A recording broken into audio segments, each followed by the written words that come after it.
સુરતથી અમદાવાદ જતી એક બસમાં નિશા નામની યુવતી મુસાફરી કરી રહી હતી. બસ એક નાના ગામ પાસે ઊભી રહી ત્યારે એક નાનું બાળક દોડ્યું બસમાં ચડી ગયું. બાળક ખૂબ ગભરાયેલું હતું અને તેના હાથમાં માત્ર એક નાની કપડાની થેલી હતી. નિશાએ પ્રેમથી પૂછ્યું, બેટા ક્યાં જાય છે? બાળકે ધીમેથી કહ્યું, મારે મારી મમ્મી પાસે જવું છે. મમ્મી ક્યાં છે? બાળકે કોઈ જવાબ ન આપ્યો. નિશાએ તેની થેલીમાં જોયું તો તેમાં એક જૂનો ફોટો હતો.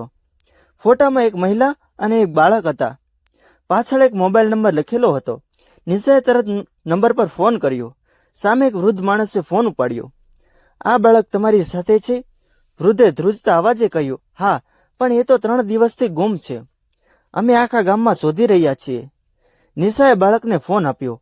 બાળક દાદાનો અવાજ સાંભળીને રડવા લાગ્યું. દાદા, મમ્મી ક્યાં છે? થોડી વાર માટે ફોનની બીજી બાજુ સંપૂર્ણ શાંતિ છવાઈ ગઈ. પછી વૃદ્ધે કહ્યું, બેટા તારી મમ્મી હોસ્પિટલમાં છે. નિશાને લાગ્યું કે ખોટું લાગ્યું. તેને પૂછ્યું, કઈ હોસ્પિટલ? વૃદ્ધે હોસ્પિટલનું નામ જણાવ્યું. બસ અમદાવાદ પહોંચી ત્યારે નિશા બાળકને લઈને સીધી હોસ્પિટલ ગઈ. ત્યાં એક મહિલા પથારી પર ગંભીર હાલતમાં હતી. બાળકને જોતા જ તેના હાથ આગળ કર્યો. મારો દીકરો. બાળક દોડીને તેની પાસે ગયું. નિશાની આંખોમાં પણ આંસુ આવી ગયા. પરંતુ ત્યારે ડોક્ટરે નિશાને એક વાત કહી જે સાંભળીને તે ચોંકી ગઈ. આ મહિલાએ 3 દિવસ પહેલા તમારી જેવી જ એક યુવતીને પોતાના દીકરાને સુરક્ષિત રાખવાની વિનંતી કરી હતી, પરંતુ એ યુવતી બાળકને લઈને ગાયબ થઈ ગઈ હતી. નિશા સ્તબ્ધ થઈ ગઈ.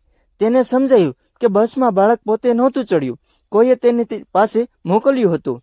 મહિલાએ નિશાનો હાથ પકડીને કહ્યું, મને ખબર હતી કે મારા દીકરાને બચાવવા કોઈ સારા દિલવાળી વ્યક્તિ જરૂર મળશે.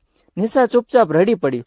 તે દિવસે તેને સમજાયું કે ક્યારેક જીવનમાં અજાણ્યા લોકો સાથે થયેલી નાની મુલાકાત પણ કોઈના આખા જીવનનો બચાવી શકે છે.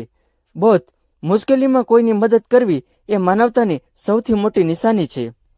જો વાર્તા ગમી હોય તો મારી ચેનલને લાઈક કરો, શેર કરો અને જય સોનલમાં ચેનલને સબસ્ક્રાઈબ કરવાનું ભૂલશો નહીં.